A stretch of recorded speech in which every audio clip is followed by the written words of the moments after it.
I can speak Chinese, I can speak Vietnamese, I speak English.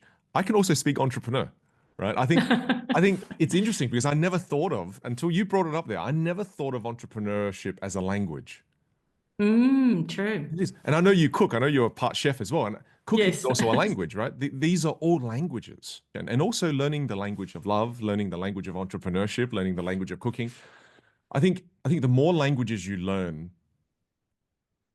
the more understanding you have and the more ways you have to be able to connect with other people. Yes. Because you know as a chef that you can connect with people without saying a word. You can connect with people through taste, Mm. right? And again, it just opens your mind to a whole new way of thinking. Whereas if the only way you're able to connect with others is through words, then you're missing out. This conversation I had for Break the Mold with Anwyn, I chatted to Vinh Giang, and I was a little bit starstruck, so I completely forgot to actually introduce who he is. So a lot of people may know who he is, but if you don't, first started his career as an accountant, but then decided that being a magician was something more for him. And he moved to the United States and then started keynote speaking. And now he teaches communication skills. And he says that he teaches how to use our instrument, which is our voice, to be better communicators and have influence, and also to have better outcomes in our lives. And so it makes sense that communication is a big part of a good relationship. And my respect relationship program that incorporates the 7 pillars, one of them is C, which is communication, connection, and compassion. And compassion is one of my highest values. And Vin actually talks a lot about compassion, and having that when you're communicating in a relationship is really important. And we talked about when you're in a long-term relationship and what are some of the ways that you can communicate better, because sometimes, that resentment might have set in. And I say that he does the friend archetype really well. And so he talks about there's a number of archetypes that we play when we communicate. And the friend is about being vulnerable, and it endures you to that person. And he is often very vulnerable. And I think that's a really beautiful quality, and especially with men, because men tend not to be that way.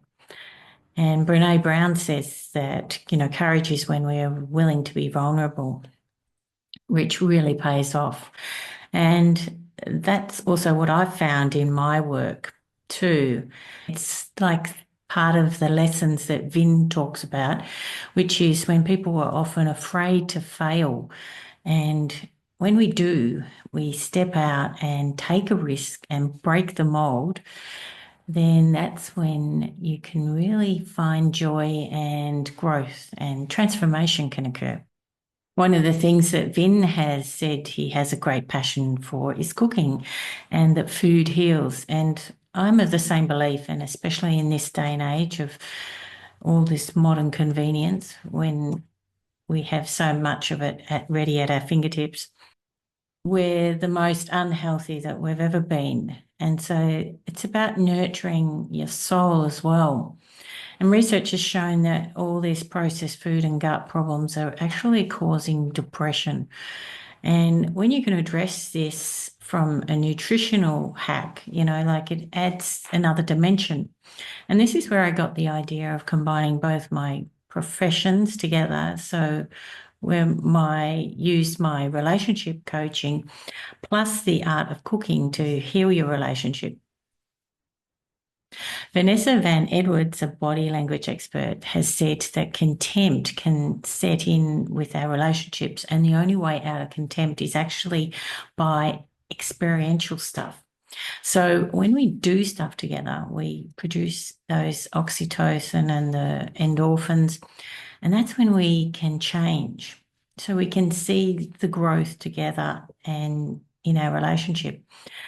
And so that's why I started this program, Spect Relationship Cooking Program, which incorporates the cooking.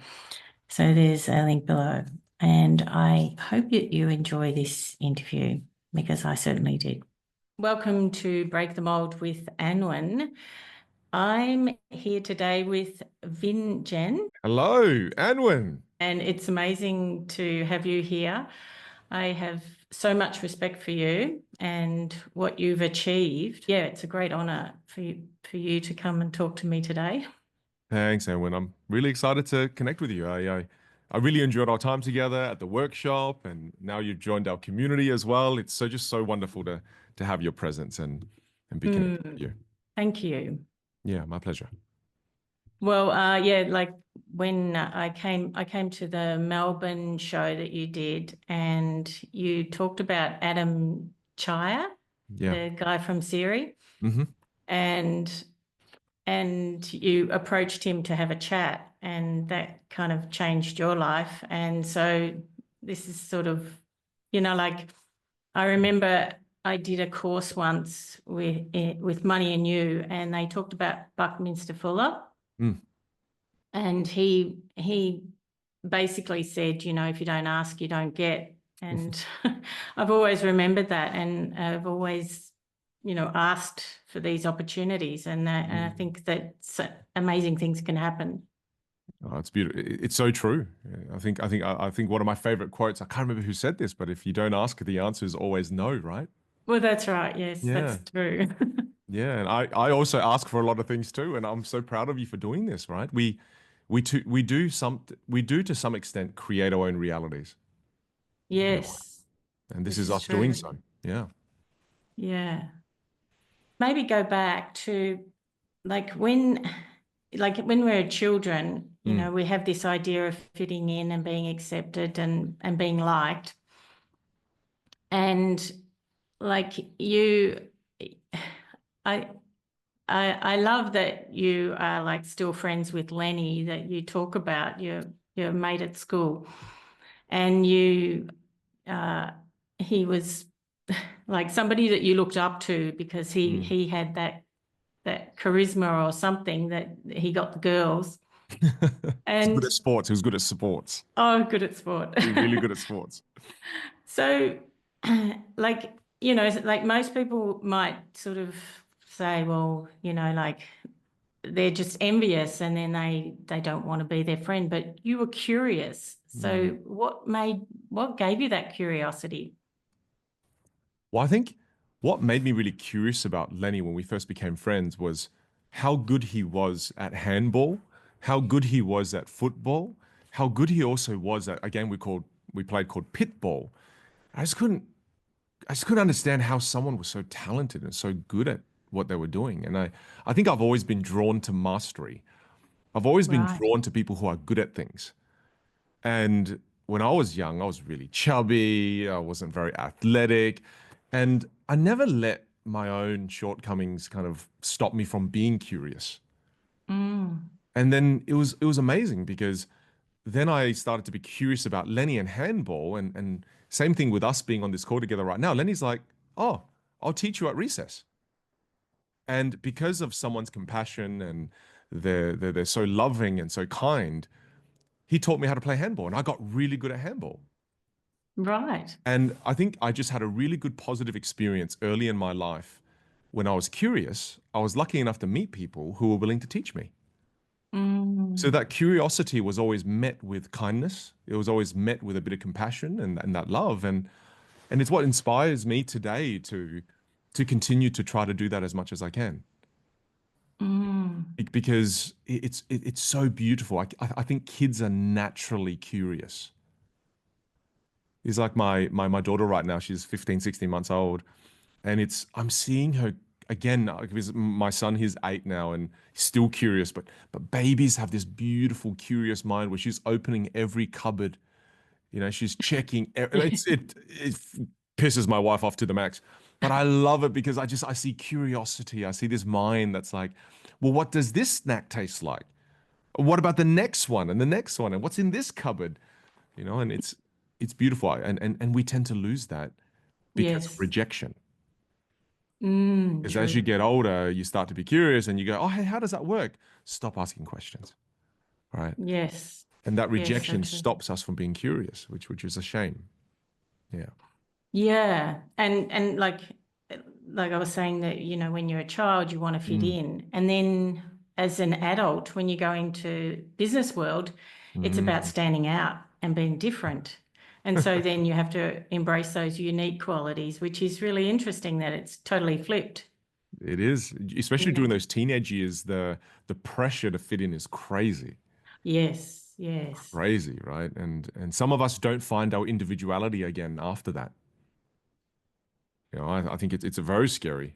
Yeah. Mm.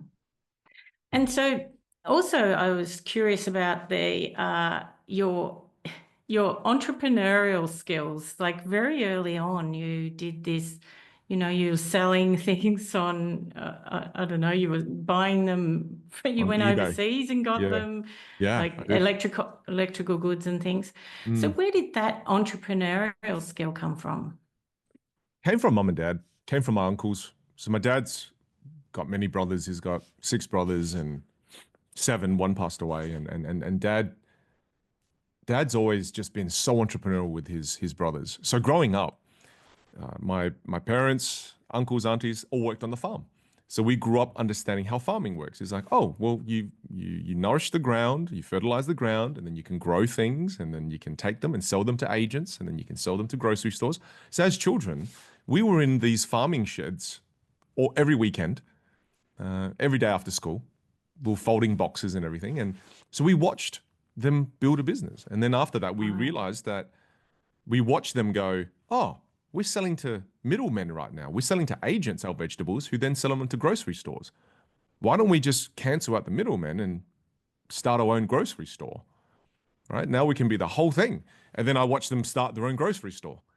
So then after that, instead of being on the farms, we started to spend time in the grocery stores growing up. So I literally watched them go through the entrepreneurial process again and again and again till they did it with grocery stores, with restaurants, with pharmacies. And I watched them do this in so many different lines of business. So by the time I was in my mid-teens, I'd watch them start and become successful, three, four different types of businesses. Wow. And that was my world. You Mm. know, I went from stacking noodles in a grocery store to stacking gifts in a pharmacy in the pharmacy section, right? To stacking things on shelves. And so I already understood that language of entrepreneurship. You know, and I think kids can understand a lot more than we give them credit for. Sometimes we go, oh, I don't want to overwhelm you with too much. Yeah, true. And it wasn't overwhelming at all. We soaked it in Mm. like a sponge. And I look at all my cousins now, we're all very entrepreneurial. Yes. Eh, Okay. Not because we're gifted, but I think because we're exposed to it and we understood the language. So when we failed at something, we didn't overvalue that failure because we Mm. watched mum and dad fail so much to the point where when they failed, they didn't react towards the end. When they failed, they go, oh, well, that doesn't work. Let's try something else. Mm. So we grew up in an environment that failure, very normal. It's just normalized. Yeah. And I think like speaking many languages, you know, Mm. like that's where was I going to go with that? No, I I think was, I never thought about that. Sorry to butt in there, Anwyn. yeah, yeah, for Sorry to butt sure. in, but I felt like I knew where you were going there in that I can speak Chinese, I can speak Vietnamese, I speak English. I can also speak entrepreneur, right? I think it's interesting because I never thought of until you brought it up there. I never thought of entrepreneurship as a language. True. It is. And I know you cook. I know you're a part chef as well. And cooking is Yes. also a language, right? These are all languages. Yes. And some people think to themselves, oh, why am I so bad at cooking? Why am I so bad at entrepreneurship? It's, well, how often do you speak that language? Oh, I speak it for Yes. 30 minutes a week. Well, that's why you suck at it. Yeah. Yeah. Have to practice it. Yeah, if you cooked for 4 hours a week, 10 hours a week, it's inevitable you're going to get good, True. you know? And I think often we judge ourselves so quickly with the cooking language or with the entrepreneurial language, whereas in reality, we haven't spoken it for long enough. Yeah. Mm. And I love that story about how when your father came out and they saw the oil rig and Mm. the people, well, there was a New Zealander and they were putting up the signs of like love Yeah. and peace. Yeah. And it really astounds me that people can communicate. They learned how to like converse in different languages. Yeah. And and I absolutely admire people that are able to speak many languages like that because, to me, that represents a lot of hard work Mm. when you're able to do that. Do you think that's helped your communication skills? Yeah, definitely. I think with that story in particular that you shared, it was when mum and dad were refugees as Vietnamese refugees. They were just floating around the ocean, nowhere to go, and they were basically going to die. And Mm, they were lucky to encounter the oil rig. And the New Zealander captain came down and saved my parents, right? And they couldn't speak each other's language, but he was able to speak the language of love. yes. And I think it's a reoccurring theme, right, in our chat right now is it was love, compassion, and kindness. And he Mm, came down and drew the peace sign. And my parents understood the peace sign. They understood the love heart. They couldn't understand anything else he was saying. So based off a drawing of a peace sign and a love heart, my parents gave him permission to sink our boat because that was the only way he could save them because it was ocean law that I can't save you unless you're dying. So yes. based off two pictures, there Yeah. was enough trust there Yes, the trust. to see. Otherwise, my parents thought, oh, are these people trying to kill us too? They didn't know, but based Yeah. off two pictures. And when I reflect on that a lot, it was not just the pictures. It was through his body language. It Mm, was through the kindness and love in his voice, yes. through the melody, through it was all of it. Mm, The every single sound that Captain made was one of love, right? And that's what my parents trusted. And to answer your question and giving context there, do I think that speaking many languages has helped me? I think definitely being able to speak Vietnamese, Chinese, English, and also learning the language of love, learning the language of entrepreneurship, learning the language of cooking. I think the more languages you learn, the more understanding you have and the more ways you have to be able to connect with other people. yes. Because you know as a chef that you can connect with people without saying a word. You can connect with people through taste, Mm, right? And again, it just opens your mind to a whole new way of thinking. Whereas if the only way you're able to connect with others is through words, then you're missing out. mm. You're missing out.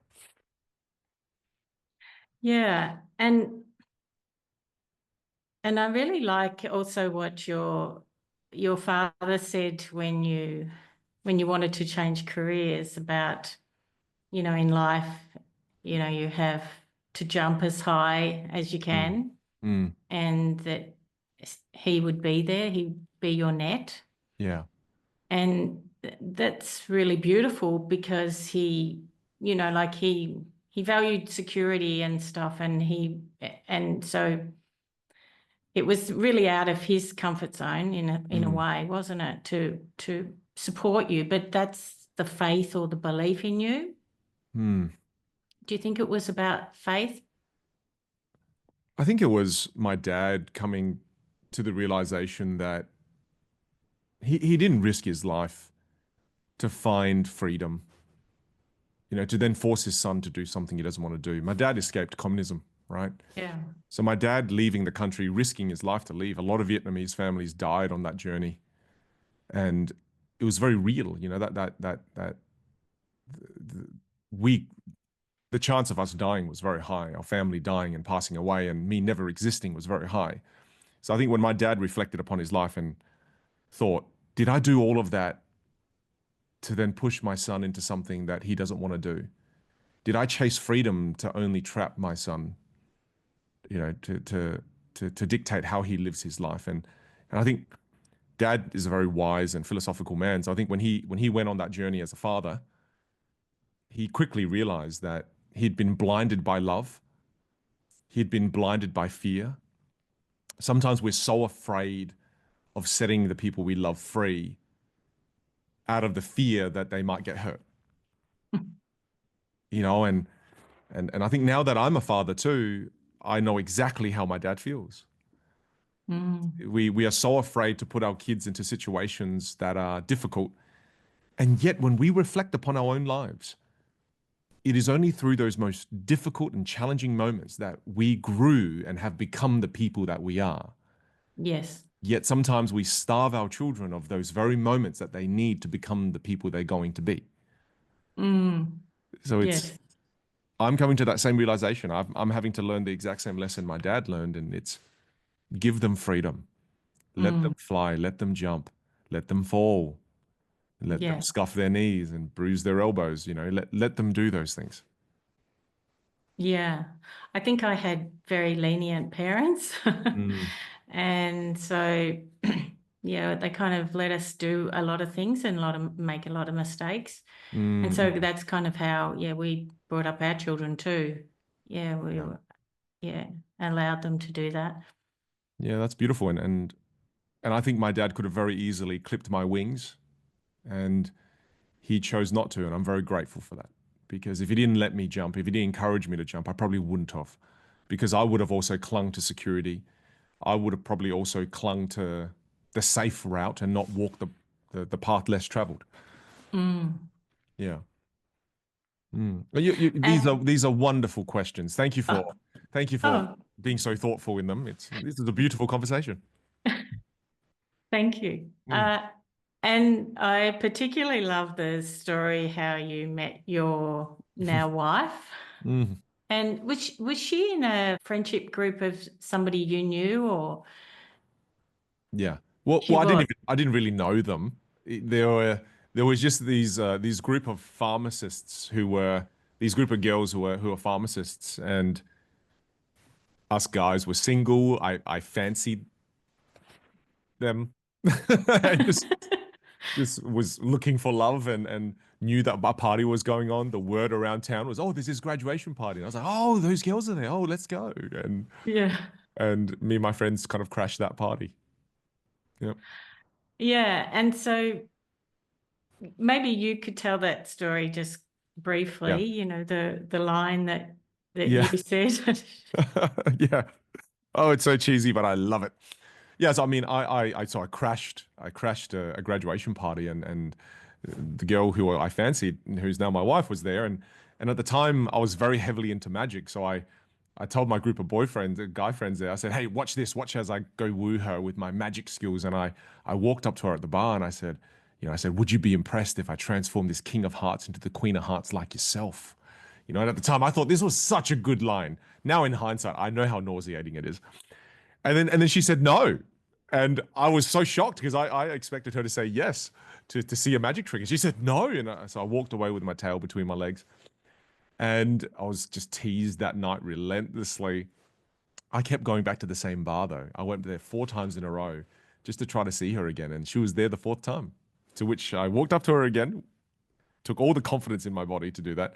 And I said, "Hey, would you be impressed if I took you out for a coffee instead?" You know, and then we just got on like a house on fire. We just really connected, and the chemistry was amazing. And again, it goes back to such a common theme that we're having through this conversation, and is that sometimes you have to be courageous enough to ask again. You know, Yes. when life gives you a no, sometimes it might not be a no forever. It might just be a no for now. Yeah. You know, and if you try again 4 weeks later, change your approach a little bit, might might change. And she said, come back and turn when you've turned into a real man. She did. Sorry, I forgot her line. Yep. I love that. It's kind of really sassy and saucy, isn't it? Like Mm. but she's saying it because she believed in you, that she wanted, like, I don't know, that you were worth it, Well, it's like you're but capable of you more. just had to raise the bar. Yeah. Yeah. Because again, just to clarify, like her response after I said the cheesy pickup line was, "I'd be more impressed if you transformed into a real man." And she didn't say it in a mean way or anything. I think Mm, what she was saying was, yeah, like you said, you're capable of more than this. Yes. You don't need the cards. If converse with me, right? Talk Yeah. to me like a real person, right? And whereas I was still being a little boy. Mm. Mm. And you said, that she's like the boss and stuff too Yeah, she's before. yeah. Look, my wife she's a very strong woman, and I love that. I said to her since the beginning of our relationship, I said to her, I'm not going to treat you like a princess. In all of the previous relationships I've had, I treat my partners like a princess. You're different because you're not a princess. You're a queen. You're very different. You're powerful, you are mighty, and you are a little bit scary. So, That's beautiful. yeah, which I love, And which I love would, because it takes that to tame me. Yeah. would you say she's a bit similar to your mother? Yeah, in many ways. Yeah. Mum was, mum controlled the money growing up. Right. My dad would have to ask my mum for pocket money. It was crazy, right? And it was unreal. And thank goodness because dad dad at times wasn't good with money, right?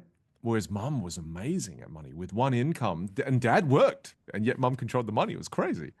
And with one income, mum was so smart and clever in the way she saved and invested that she was able to put two kids through school and support their kids in starting their businesses. And yeah, mum's super smart and Mm. bossy too, which is great. We needed that. Yeah. Mm. And so what's important in a relationship for you? Oof. What's important for me, Anwyn, is allow me to still be an individual. Don't forget that before we came together, we were individuals. And we'll come together and become one, but also remember that separately we are still one. So there's the combined version of us, and then there's the individual versions of us. Don't forget about those individual versions of us too. I think I thought after getting married, we become this one unit and that's it. There's Mm. no individualism anymore. Whereas, we've been married, my wife and I now for more than 10 years. And I think what we've started to learn the importance of is nourishing ourselves individually too. So when we come together more inspired, more happy, more wholesome. And and and to not forget that. That's really important to me. Individualization. Yeah. Yeah. And Yeah. not becoming too codependent. I think Mm. early in my early relationships, it was so codependent. Yeah. Whereas what's beautiful about my marriage that I love is we are still very much individuals. We still find each other really, really interesting and engaging because we have our individual lives still, and we come together and we're really good there too, but it took us a while to work that out. Took us a while to work that out. Mm. Yeah. Yeah. And so, uh, like I know there are people that I know that mothers that don't speak to their children, and then there's children that don't speak to their mothers. Mm. What would you say would be a good starting point for their communication when that's broken down for such a long time? Oh. Because I feel like your mother is a very important part of your life, Mm. and it really breaks my heart to see this. It it reminds me of a time when my relationship with my parents wasn't that great. And there Mm. was a time in my life where that was the case. And that was during my late teens, early 20s, when I didn't want to become the accountant, when I didn't want to follow that traditional path, where I quit university. And that soured our relationship quite a lot. So there were a number Mm. of years there, and I'm just reflecting upon it. And I think the first step, someone has to take the first step, whether it's mum or whether it's you as the child. And I took the first step. Not saying that, oh, look at me, I'm a great person, but no, I took the first step. And the first step that I took was one of compassion and Mm. realizing that, you know what, mum's a human being too. And I Yeah. had this idea in my head that my parents had to be perfect. I had this idea in my head growing up that, oh, mum and dad know all the answers. They know everything in life. Whereas in reality, no, they're just human. And Mm. They have their flaws. They all make their mistakes, as I have my flaws and I'll make mistakes. So that first step was just extending some compassion and giving them a break, going, you know what, they put you through school. They had to work multiple jobs and learn a language that they didn't even understand and start from scratch. So it was extending a lot of compassion first. And that compassion is what then led to the desire of wanting to connect with this person more. You Mm. know, I think I first had to find that compassion first. I first had to be empathetic and compassionate. And after And would part of that be forgiveness, maybe? 100%, Mm. 100% that the words they said to me when I quit university, they didn't mean it. Yeah. They were scared, Yes. you know, and when I know it sounds really trite, but it's when I really started to go, what must it have been like for them, Mm. right? What must it have been like, you know, because mum and dad really valued education because they never had education. And then to watch someone they love throw that away, then I started to gain understanding through compassion. I was becoming more empathetic. And only then did my heart start to open, and forgiveness, like you said, did her heart start to open, where I now, instead of going, oh, I hate this person, to now I went, oh my goodness, I feel so much love for this person. You Mm. did all of this because you were scared. You said all of those words because you were scared, and you loved me. And when you mix fear with love, it creates a lot of confusion. Yeah. And then I started to speak to my mum more lovingly, and you know, my tone changed. And in my tone changing, hers changed. Mm. You know, and it wasn't even in what I said, it was how I started to greet her. It was just instead of saying good, not saying good morning, it was saying good morning with love. You know, it was more in how I reflect now, it was more in how I spoke to her. And it's like, oh, mum, have you eaten yet? You know, Mm. there's a softness in my voice to, oh, I'm going out to get some lunch. Can I get you some too? You know, it wasn't even us having deep conversations. It was just through Yeah. extending love in the way I talked to her. Mm. And that Mm. opened her up slowly, you know, and she goes, oh, you know what? I haven't ate yet. Maybe we can go together. And then that was the beginning steps. It was just in having more love in my voice and more love in my heart and my mind.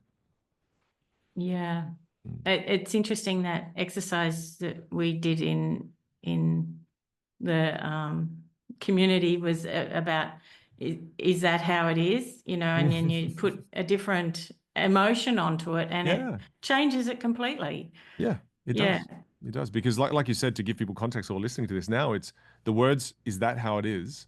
You can say it in a mean way, and that would sound like, is that how it is? And Yeah. then that sounds really mean. Or you could say it curious. It goes, oh, is that how it is?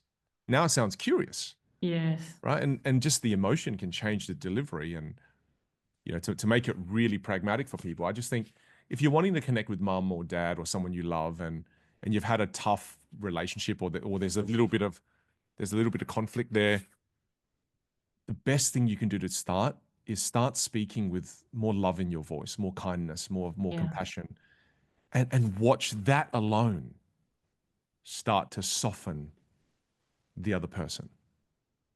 But you have to be Mm. consistent with it, right? Yes. You can't try it once and be like, oh, well, oh, stuff you then, right? You can't do that. You got to be consistent with it.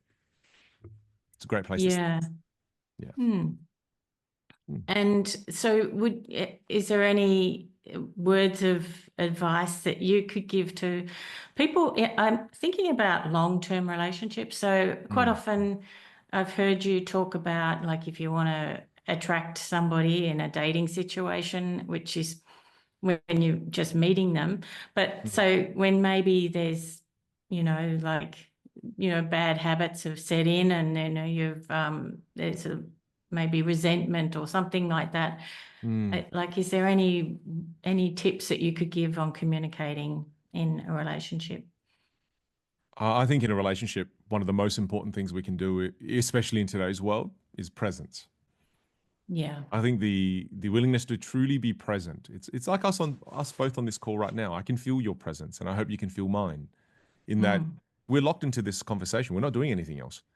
Whereas a lot of the times we are half watching Netflix, we are half checking social media, we're half watching videos on YouTube, and I think that that is damaging more relationships than anything in this world right now is our addiction to our devices. There's something so beautiful about being with someone who is present and giving you their full attention, watching your facial expressions, watching your body language for more information and context behind what you're saying. So that when you do ask someone, hey, how's your day? And they say, yeah, it's been okay. And they say that you can hear the emotion in their voice, you can see the expression in their face, which then causes you to follow up and going, hey, does it really sound like it's okay? Do you want to talk about the day? And sometimes because you're present and you picked up those visual cues and those auditory cues, because you picked it up and asked that extra sentence, that person now opens up to you more. You deepen that relationship, you strengthen that connection. But because you weren't present, you missed an opportunity on connecting with your kids, connecting with your mum and your dad, connecting with your friends, connecting with your colleagues. And to me, that presence is what allows us to get what I believe we all starve now more than ever in this world. We all starve connection more than ever. Yes. Yet we are not learning the very skill that is required to get what we want more of. Yeah. And I think that that's a point you made there is connection. Like I feel like connection is before communicating. And so the way we connect is through, many ways.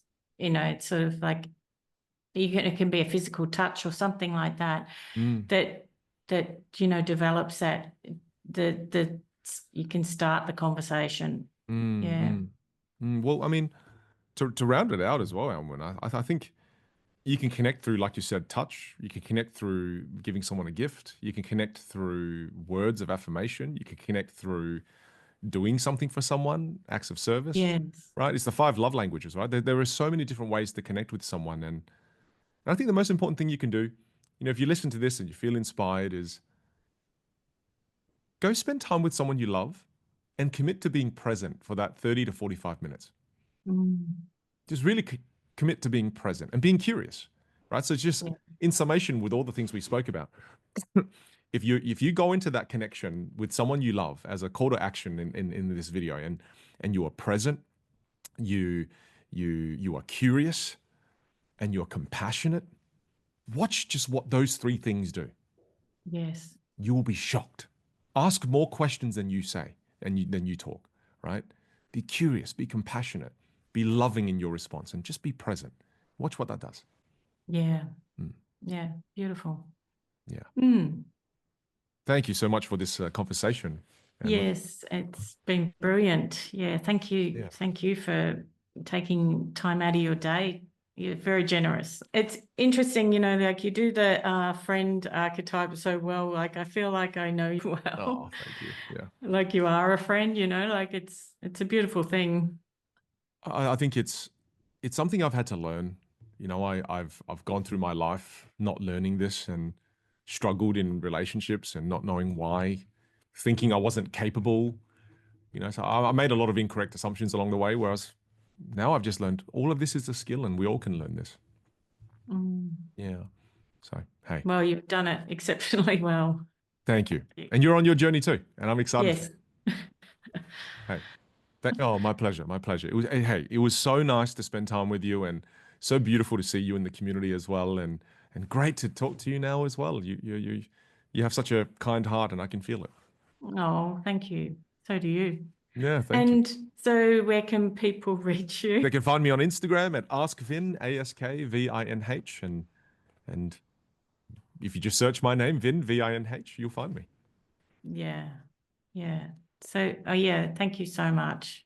It's been wonderful. Pleasure. Thank you so much for this podcast. Thank you for the opportunity, and it's always nice to be able to connect with, luminaries and have a bit of a chin wag.